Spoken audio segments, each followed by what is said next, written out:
बिस्मिल्लाहिर्रहमानिर्रहीम जी स्टूडेंट वालेकुम सलाम जी ठीक ठाक। जी तो आज जो है ना वो खुलफाए राशिदीन के बारे में देखते हैं। खुलफाए राशिदीन।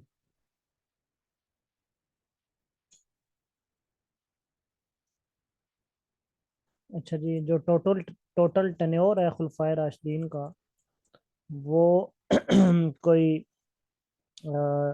टोटल टेन्योर जो है वो तकरीबन कोई 30 साल बनता है। 632 से लेके 661 इकसठ तक। ठीक है। टोटल टेन्योर ऑफ खुलफाए राशिदीन इज 30 years। ठीक है। 632 से लेके 632 टू 661। ठीक है, तो ये तकरीबन कोई 30 years बनते हैं। ठीक है। और हजूर पाक सल्लल्लाहु अलैहि वसल्लम का विसाल जो है वो आपको पता है 632 में हुआ था। तो हजूर पाक सल्लल्लाहु अलैहि वसल्लम के विसाल के बाद जो है खुलफाए राशिदीन का दौर जो है वो शुरू हो गया।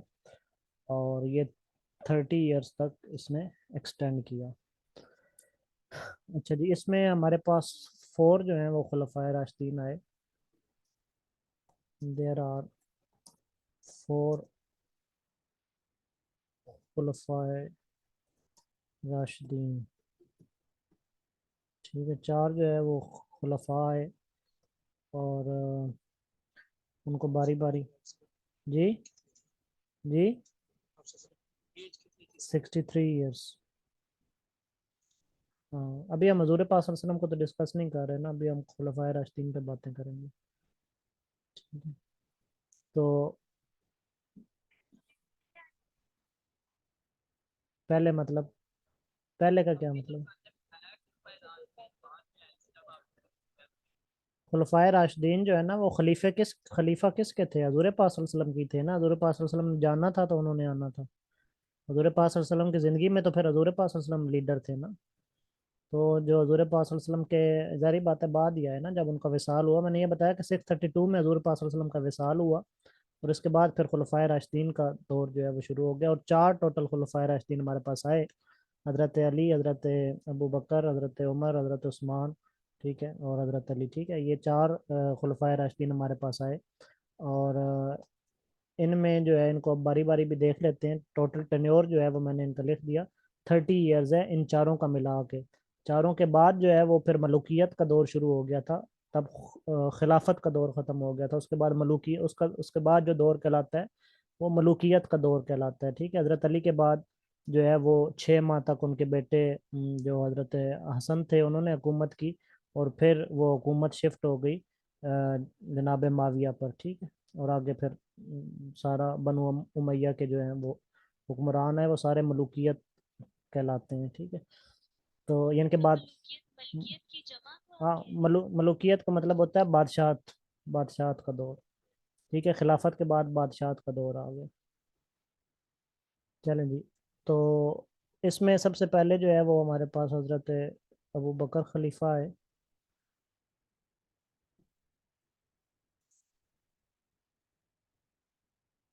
और ये लंबी बहस है, अभी इसको नहीं छेड़ते। ठीक है। खिलाफत जो है ना वो हजूर पाक सल्लल्लाहु अलैहि वसल्लम के जो नायब है ना, डायरेक्ट उनके बाद। ठीक है। वो जो तारीख में हमें मिलते हैं वो चार हैं। ठीक है, खिलाफत में सिर्फ चार खुलफा हैं। उसके बाद जो है ना वो फिर जिस तरह हर कंट्री का या हर इलाके टेरिटरी का जो एक हुक्मरान है वो फिर बादशाह कहलाया। ठीक है। यानी कि वो जो हजूर पाक सल्लल्लाहु अलैहि वसल्लम के डायरेक्ट नायब थे उनमें से निकल के वो वैसे कंट्री का हुक्मरान जो है वो फिर मलूकियत में शामिल है, वो बादशाह कहलाता है। ठीक हो गया? समझ आ गई?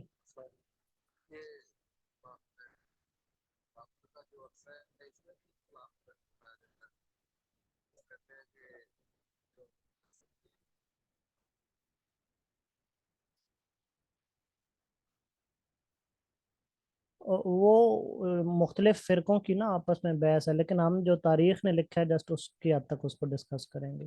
तारीख़ ने उनकी 6 माह लिखी है। ठीक है, बाकी मुख्तलिफ फ़िरक़ों में डिफरेंट डिबेट्स हैं, खिलाफत पे भी और आगे भी, और आगे पीछे डिफरेंट डिबेट्स हैं। ठीक है, उसको हम यहाँ पे डिस्कस नहीं करेंगे। जी क्लियर हो गया। हम जो तकरीबन कॉमन चीज़ पढ़ाई जाती है आपके एग्ज़ाम पॉइंट ऑफ व्यू से, जस्ट मैं वो डिस्कस करूँगा। ठीक है, जी क्लियर हो गया आपको। चलें जी। पहले जो है फर्स्ट यहाँ पे जो तारीख़ में खलीफा है वो हज़रत अबू बकर थे।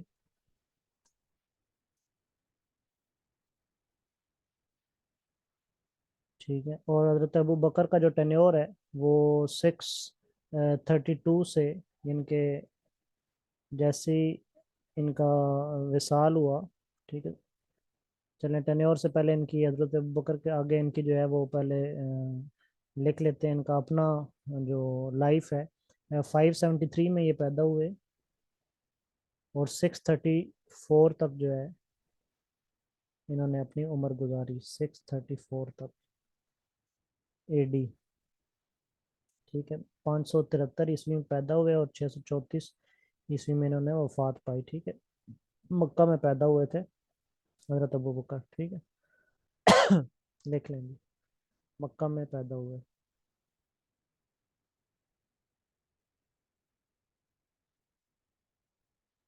चलें, और इनका जो टेन्योर है वो सिर्फ 2 साल है। ठीक है, टोटल जो टाइम पीरियड इन्होंने गुजारा वो 2 साल 3 माह है। ठीक है, टोटल टेन्योर ऑफ खिलाफत 2 years 3 months। ठीक है, यानी कि आप देख रहे हैं ना, 632 से खिलाफत शुरू हो रही है ना, तो 632 में ये आए और 634 में तो ये फोत हो गए। ठीक है, ऊपर उनकी मैंने डेथ इसी वजह से पहले लिख दी है। ठीक है, तो 634 तक इन्होंने, जी, मक्का में, और 634 में जो है इनकी डेथ हो गई। और टोटल टेन्योर कितना बना, 2 years 3 months इनकी खिलाफत का टेन्योर है। ठीक है, ऊपर जो है वो मैंने इनकी पूरी लाइफ का टेन्योर लिखा है 573 से 634 तक, और नीचे जो है उनकी खिलाफत का मैंने टेन्योर लिखा है 2 साल और 3 माह। ठीक हो गया। अच्छा जी, उसके बाद इनका असल नाम जो है वो अब्दुल्ला था। His real name was Abdullah. Real name was Abdullah. इनका जो टाइटल था वो अतीक था। ठीक है, अतीक भी था, सिद्दीक भी था। His title was Atiq. ये भी अक्सर एग्जाम में आया कि अतीक जो है वो, क्योंकि सिद्दीक के टाइटल तो सारे ही तकरीबन जानते हैं। ठीक है, लेकिन अतीक जो है वो कोई को जानता है, तो इनका टाइटल जो है वो अतीक भी था। ठीक है, अतीक एंड सिद्दीक। सिद्दीक।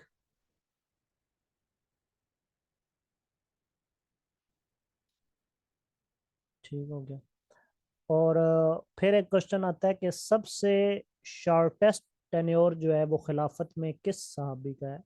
ठीक है, तो वो हजरत अबू बकर का है। ठीक है, शॉर्टेस्ट टेन्योर आप ऊपर देख रहे हैं कि सिर्फ 2 साल 3 माह है।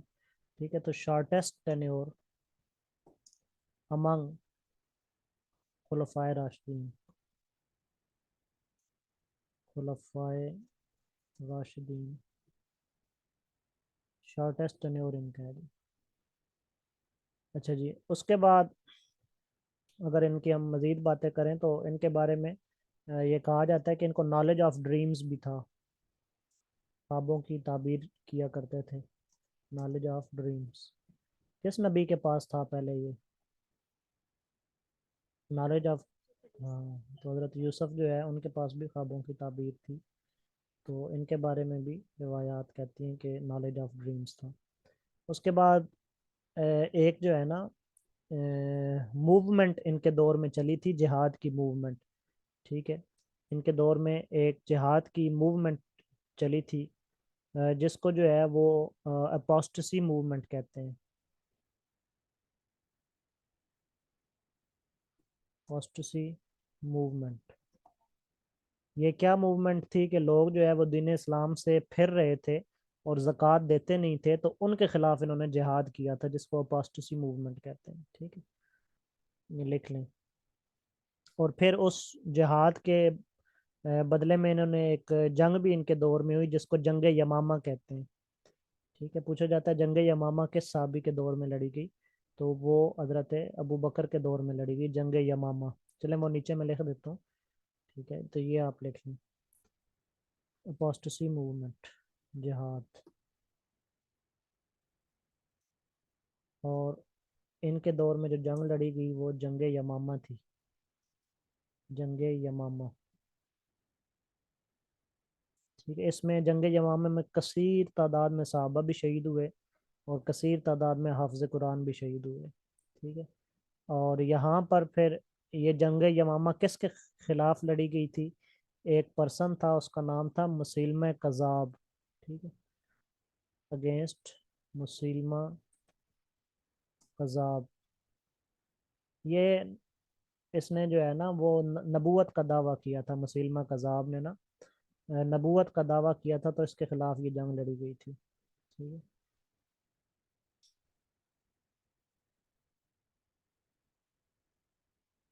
चलें जी। उसके बाद अ, बड़ों में जो है वो सबसे पहले इस्लाम कबूल जो है वो हज़रत अबू बकर ने किया बड़ों में। वैसे ओवरऑल जर्नल देखा जाए तो सबसे पहले जो इस्लाम है वो हज़रत खतीजा ने कबूल किया। ठीक है, जर्नली जो देखा जाए ना,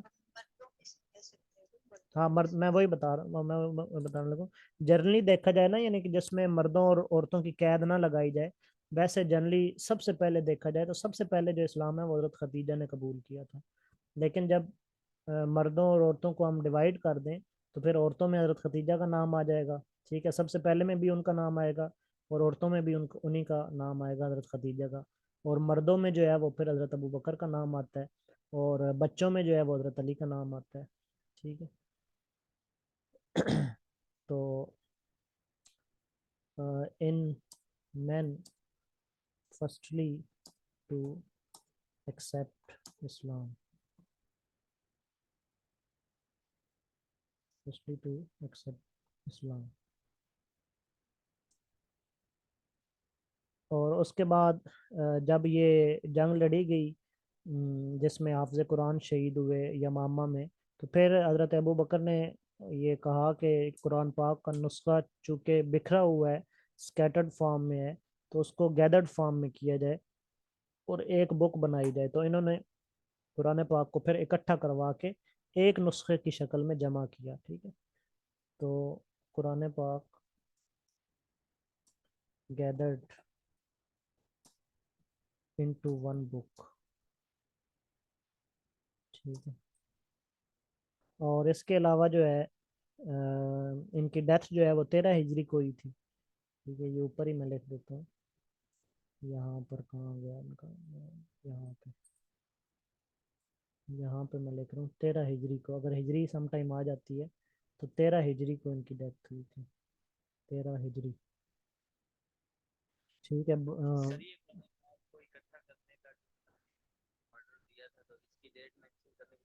नहीं इसकी डेट नहीं पूछी जाती, सिर्फ ये पूछा जाता है कि किसने ऑर्डर दिया था कुरान पाक को इकट्ठा करने का।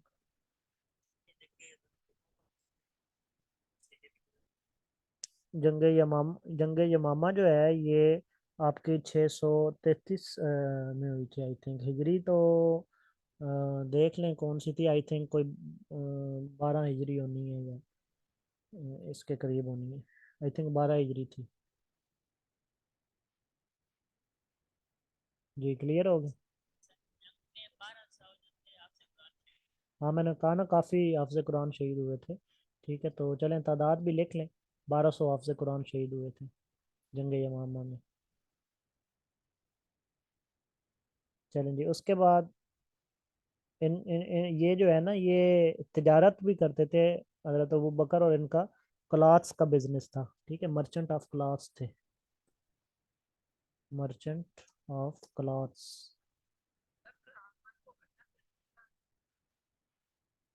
अबू बकर ने। ठीक है, हज़रत अबू बकर ने जो है वो कुरान इकट्ठा करने का हुक्म दिया। चलें जी, जो ज़रूरी ज़रूरी बातें थी, वैसे तो फिर हिस्ट्री में बहुत सी बातें हैं, लेकिन जो ज़रूरी ज़रूरी थी वो मैंने यहाँ पे। हाँ, मशवरा हज़रत उमर ने दिया था, हुक्म हज़रत अबू बकर ने दिया। हाँ, नेचुरल डेथ ही हुई है, मसलन कोई इनको शहीद या कत्ल नहीं किया गया, नेचुरल डेथ हुई है। हाँ जी, साबित। चलें जी, नेक्स्ट देखते हैं, हज़रत उमर। ठीक है, हज़रत उमर। चलिए जी, हज़रत उमर की जो लाइफ है वो 583 से स्टार्ट होती है और 644 तक जाती है। 583 टू 583 टू, देखिए ना वो हज़रत अबू बकर 573 हैं, तो ये 10 साल बाद पैदा हुए, उससे आप कनेक्ट करके भी याद कर सकते हैं। हज़रत अबू बकर 573 हैं, तो ये 583 हैं, 10 साल बाद। और वो 634 में उनकी डेथ हुई, तो इनकी 10 साल बाद डेथ होती है 644 में। इनके 10 साल का गैप है। पैदाइश में भी 10 साल का गैप है और वफात में भी 10 साल का गैप है। ठीक है, तो इस तरह लिंक बना के भी आप याद रख सकते हैं दोनों को।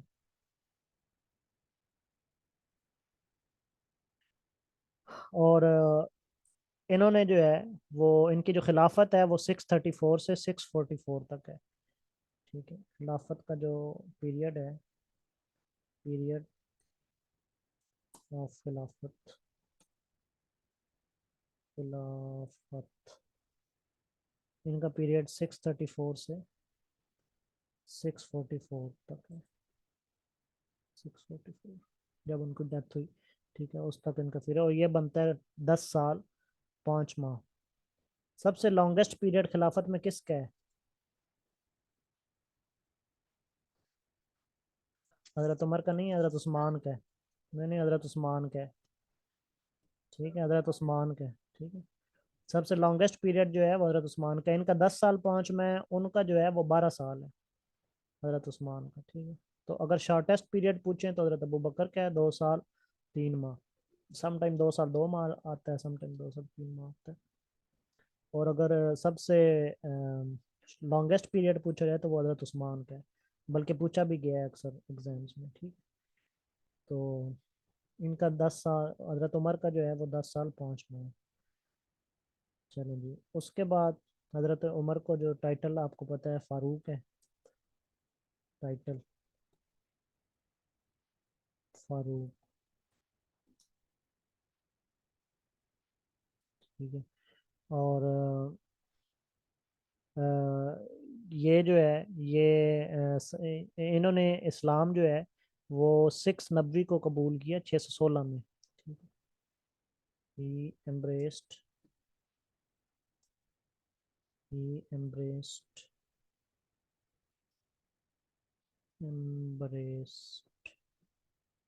Islam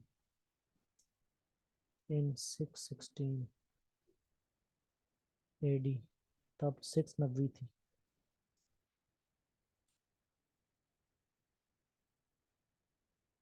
अच्छा जी, उसके बाद इनका जो ट्राइब है, कबीला इनका, वो बनु अदी है। ट्राइब कौन सा है? बनु अदी।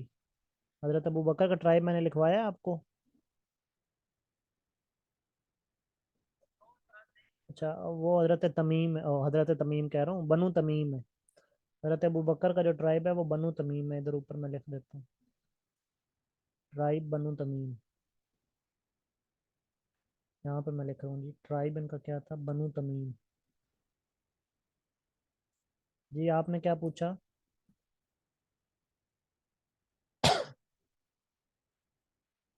नबवी और हिजरी में क्या फ़र्क होता है? हिजरी जो है ना वो हजूर पाक सल्लल्लाहु अलैहि वसल्लम की स्टार्ट होती है उनके, जब उन्होंने मदीने की तरफ हिजरत की थी ना, और 53 ईयर्स उनकी एज थी। ठीक है, तब से हिजरी स्टार्ट होती है। जब हजूर पाक सल्लल्लाहु अलैहि वसल्लम पर नबूवत नाजिल हुई, यानी कि जब वो नबी बने, तो किस ईयर में बने थे? 40 ईयर्स में। ठीक है, 40 ईयर्स में उनको नबूवत मिली थी ना हजूर पाक सल्लल्लाहु अलैहि वसल्लम को। तो 40 ईयर से नबी ईयर स्टार्ट हो जाता है, यानी कि 40 ईयर से आगे 41 तक एक नबी हो गया, 42 जब 42 साल उम्र हुई हजूर पाक सल्लल्लाहु अलैहि वसल्लम की तो 2 नबी हो गया, जब 43 साल हुई तो 3 नबी हो गया, जब 44 साल उम्र हुई तो 4 नबी हो गया। तो चलते चलते जब हजूर पाक सल्लल्लाहु अलैहि वसल्लम की उम्र 53 बरस हुई तो नबी कितना हो गया?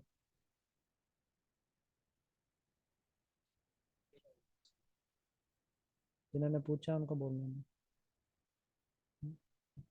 जब 53 बरस, अच्छा इंग्लिश में बोलता हूँ, जब 45 ईयर्स हुई एज तो तब नबवी जो है वो 5 ईयर हो गया। जब जब 50 ईयर्स हुई तो जब नबवी जो है वो 10 ईयर्स हो गया। तो जब 53 ईयर्स हुई एज तो तब कितने नबवी हो गई? 13 नबवी होगी, ठीक है। तो जब 13 नबवी होगी ना, उनकी एज 53 ईयर्स होगी, तो तब उन्होंने हिजरत की मदीने की तरफ।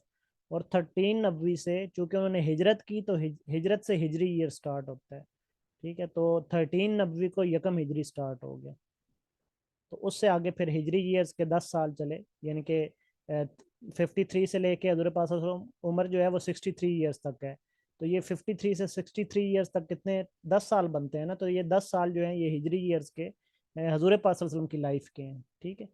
तो ये इन 10 सालों में वो मदीने में रहे और यहाँ पे सारी बैटल्स आती हैं, ठीक है, ग़ज़वा बदर से लेके आखिर तक। तो ये जो 10 साल हैं ये हिजरी ईयर्स कहलाते हैं। क्लियर हो गया? हाँ, 90 ईयर भी आगे चलता है लेकिन वो इतना एक्सटेंड नहीं करता। ज्यादातर 90 ईयर जो है वो काउंट होता है 40 ईयर से लेके 53 ईयर्स तक, यानी कि 13 नब्बे तक काउंट किया जाता है उसको। 13 नब्बे के बाद आगे हिजरी ईयर्स के क्वेश्चन आ जाते हैं, ठीक है, क्योंकि 53 ईयर के बाद उन्होंने हिजरत की थी, वहां से यकम हिजरी स्टार्ट हो जाती है। क्लियर हो गया? चलें जी, नेक्स्ट देते हैं। टाइटल जो है वो मैंने बता दिया, और इनका कबीला जो है वो बनवदी था, ठीक है। और इनके दौर में जो जंग लड़ी गई उसका नाम था जंग यरमूक, ठीक है। हजरत उमर के दौर में जंग यरमूक लड़ी गई, जंग यरमूक। जंग यरमूक भी और जंग कदसिया भी लड़ी गई, ठीक। एंड जंग कदसिया, ठीक है, इनके दौर में लड़ी गई, ठीक है। और ये किन के खिलाफ लड़ी गई? रोमन्स और पर्शियन एम्पायर्स के खिलाफ लड़ी गई, against Romans and Persian empires, ठीक है। उसके बाद सबसे पहले जो एडमिनिस्ट्रेटिव सिस्टम है, ठीक है, वो हजरत उमर ने मुतारिफ करवाया, ठीक है। First first to introduce administrative system. ये आजकल आपको जितना भी एडमिनिस्ट्रेटिव सिस्टम है इसका आगाज जो है वो हजरत उमर ने किया था। यानी कि आप लोग जो ये पीएमएस का एग्ज़ाम दे के या सीएसएस का असिस्टेंट कमिश्नर लगते हैं, या जो हायरार्की ऊपर नीचे चलती है, इसका पहला जो आगाज़ था वो हज़रत उमर ने किया था, ठीक है। उसके बाद हज़रत उमर ने जो काजी सिस्टम है, ठीक है, ऑफिस ऑफ काजी जो है ये फर्स्टली इंट्रोड्यूस करवाया। First to introduce office of Qazi, first to make police department. तो पुलिस डिपार्टमेंट है वो हज़रत उमर ने बनवाया पहली दफ़ा। First to make made police department,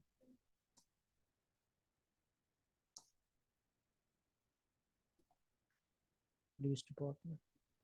उसके बाद जो बैतुल माल है, ठीक है, बैतुल माल पहली दफ़ा उसका बाकायदा आगाज़ जो है वो हज़रत उमर ने किया, ठीक है। चले यहाँ तक स्क्रीन शॉट ले लें, बाकी नेक्स्ट आगे मैं लिखता हूँ। स्क्रीन शॉट ले लेंगे।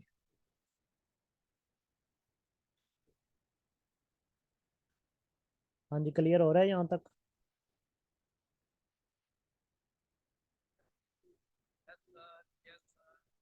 चलें जी, आगे देखते हैं जी।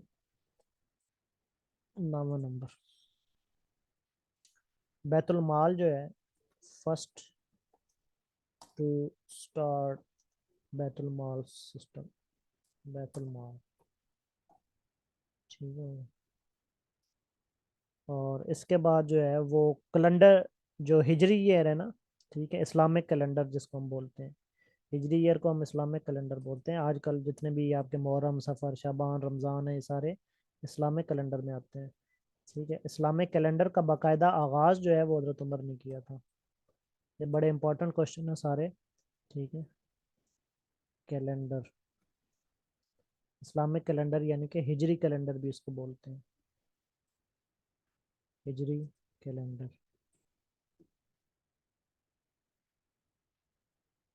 मौजूदा हिजरी कौन सी चल रही है, मौजूदा हिजरी ईयर कौन सा चल रहा है?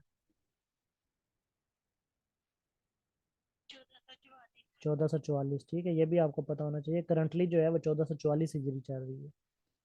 ठीक है, first to introduce Islamic calendar. ठीक है, उसके बाद क्या रह गया इनका? हाँ, तरावी, तरावी जो प्रेयर है ना, तरावी प्रेयर, प्रेयर ऑफ तरावी, प्रेयर ऑफ तरावी, ये इन्होंने बाजमात जो है ना वो शुरू करवाई, स्टार्ट। हाँ जी, मैं वही बताऊँ, स्टार्टेड बाजमात, बाजमात, आल्सो नमाज जनाजा बाजमात विद 4 तकबीर्स, नमाज जनाजा स्टार्टेड बाजमात विद 4 तकबीर्स। ठीक है।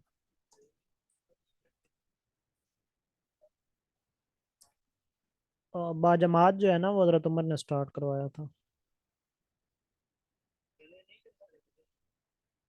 था, नमाज जनाजा था उनके दौर में भी, लेकिन जो है वो इस तरह बाजमात, उसकी अदायगी जो है वो नहीं होती थी।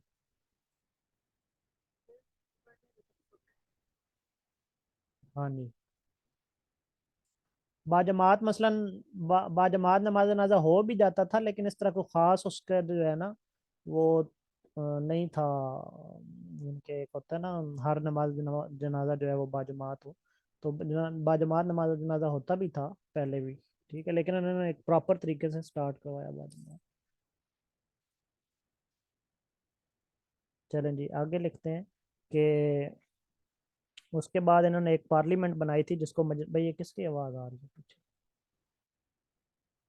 कोई बॉर्डर पे तो नहीं गया हुआ?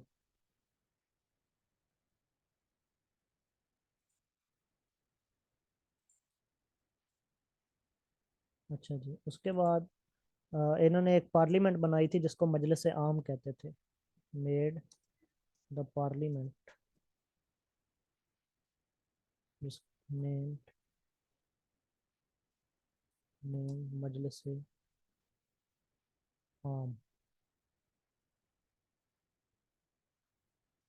ठीक, उसके बाद जो है वो सिस्टम ऑफ टैक्सेस जो है वो हजरत उमर ने इंट्रोड्यूस करवाया, सिस्टम ऑफ टैक्सेस, घोड़ों पे ज़कात जो है वो हजरत उमर ने लगवाई। ठीक है, इम्प्लाइड, इम्प्लाइड द ज़कात, ज़कात ऑन हॉर्सेस, जो कि बाद में हज़रत अली ने ख़त्म कर दी थी। ठीक है, हज़रत अली ने अपने दौर में इस ज़कात को ख़त्म कर दिया था। क्या चीज़?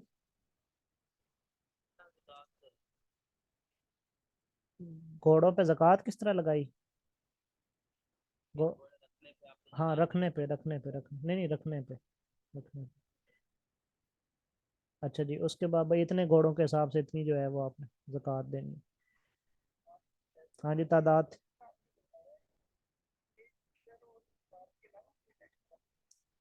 इन्होंने ना प्रॉपर टैक्स का सिस्टम जो है ना इन्होंने स्टार्ट किया, यानी कि पहले भी टैक्स का सिस्टम था लेकिन लेता कोई नहीं था। ठीक है, टैक्सेस बाकायदा से अदा नहीं किए जाते थे। ठीक है, तो इन्होंने प्रॉपर एक सिस्टम बनाया टैक्सेस की कलेक्शन के लिए। ठीक है, जिसमें उशर भी था, ठीक है, जिसमें बाकी भी थे लगान वगैरह वो सारे जो है, जिजिया भी था। ठीक है, तो ये सारे वसूल किए जाते थे। जिजिया कौन सी ज़कात होती है जो कि गैर मुस्लिम से वसूल की जाती है? क्या चीज़? हाँ, गैर मुस्लिम देते थे। जब गैर मुस्लिम मुसलमानों की हुकूमत में रहते थे ना, तो वो अपने तहफ़्फ़ुज़ में होने की वजह से ज़कात देते थे। उसको जिजिया कहते थे। चलें जी। हाँ जी, वो उस जिम्मेदारी, हाँ हाँ, जिम्मेदारी का वो टैक्स अदा करते थे, जिम्मेदारी में आने का। तो चलें जी, नेक्स्ट देखते हैं। ये हो गया। उसके बाद जो फर्स्ट सेंसस है वो हज़रत उमर ने करवाया। फर्स्ट सेंसस, पहली मरदमशुमारी जो है वो हज़रत उमर ने करवाई। फर्स्ट सेंसस, ये भी हज़रत उमर ने करवाया। ठीक है, और क्या रह गया जी हज़रत उमर का? बस ऑलमोस्ट। हाँ, पुलिस तो मैंने लिख दिया, जेल वही पुलिस डिपार्टमेंट, जेल डिपार्टमेंट। ठीक है। अच्छा जी, हज़रत उमर जो है वो इनको एक ये शहीद किए गए थे। ठीक है, और इनको एक पर्शियन था, उसका नाम था अबू लोलो। ठीक है, उसने शहीद किया था। He was martyred, martyred by a person, Abu Lulu. हाँ, फिरोज अबू लोलो। ठीक है। चलो जी, मेरे तो जहन में जितने थे मैंने ऑलमोस्ट लिख दिए जो एग्जाम पॉइंट ऑफ व्यू से थे। नेक्स्ट आते हैं जी हजरत उस्मान की तरफ। जी, क्या हुआ? हाँ, वो तो इस तरह तो वो तो मदीने से लेके आगे ऊपर पर्शिया और वो ईरान और फैली हुई थी खिलाफत उनकी। लेकिन इस तरह तो काफ़ी उनकी हिस्ट्री है, काफ़ी वाक़यात हैं। तो just exam point of view से मैंने जो थे वो आपको मेंशन कर दिए। ठीक। नेक्स्ट आते हैं जी हजरत उस्मान की तरफ। अ,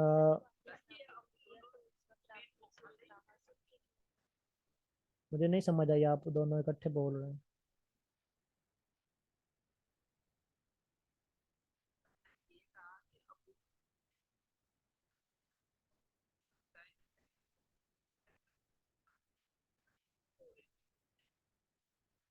नहीं, लड़ाई में नहीं, वैसे कत्ल किया गया था।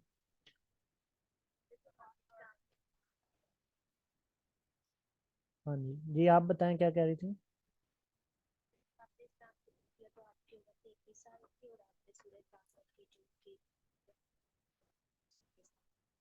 हाँ, 33 साल नहीं थी, आई थिंक 34 साल थी। ठीक है। हाँ, अपनी बहन की वजह से वो उनके, आपकी बहन तिलावत कर रही थी तो वो आप आए थे, तो आगे से वो तिलावत कर रही थी, तो उनको देख के तो आपने इस्लाम कबूल किया। आई थिंक 34 ईयर्स थी। बारह मजीद चेक कर लीजिएगा। अच्छा अच्छा, ठीक है। चलिए नेक्स्ट आते हैं हजरत उस्मान पे।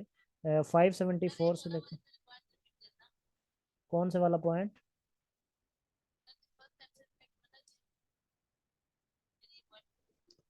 पहले ही मरदमशुमारी जो है वो हजरत उमर ने करवाई थी। सेंसस मतलब मरदमशुमारी। ठीक है। हजरत उस्मान जो है वो 574 में पैदा हुए और 650 फिफ्थ सिक्स सॉरी 656, ठीक है, 656 इसमें उन्होंने जो है वो क्या नाम है, शहादत पाई। और ये जो है इनका जो पीरियड है इनका, हजरत उस्मान का वो 12 साल है। ठीक है, लॉन्गेस्ट पीरियड है।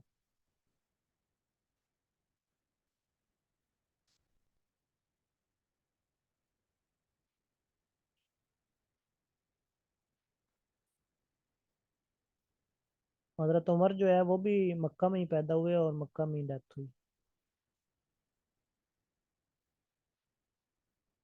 ठीक है। अच्छा जी, हजरत उस्मान का देखते हैं। तो ये इनका 12 ईयर्स का टेन्योर है। ठीक है, हजरत उस्मान का 12 ईयर्स।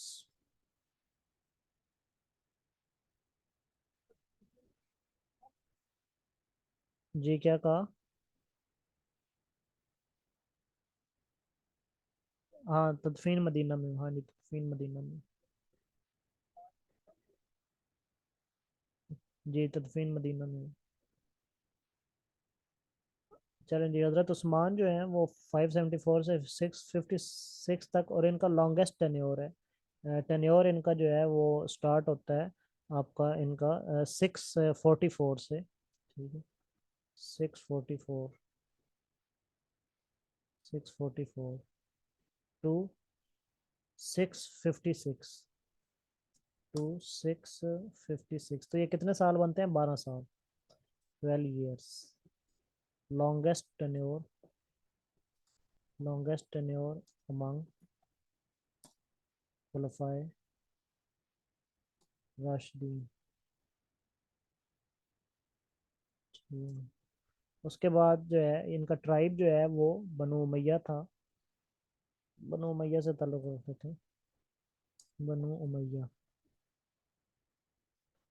और इनका जो है टाइटल वो गनी है और जुन्नूरैन है, टाइटल गनी एंड जुन्नूरैन। और उसके बाद इनको जामिउल कुरान भी कहा जाता है, जामिउल कुरान।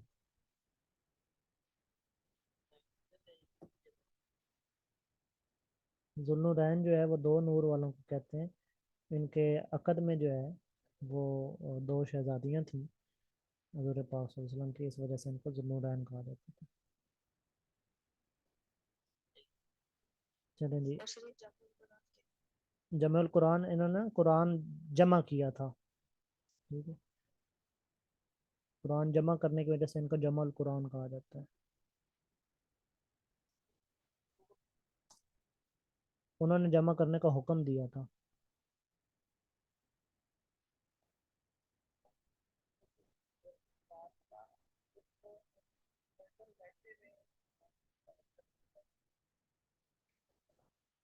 हाँ, तिलावत भी करते थे, लेकिन जमुल कुरान असल में जब कुरान जमा करने की वजह से इनको जमुल कुरान कहा जाता है। जमुल कुरान का मतलब भी यही है कि कुरान को जमा करने वाले।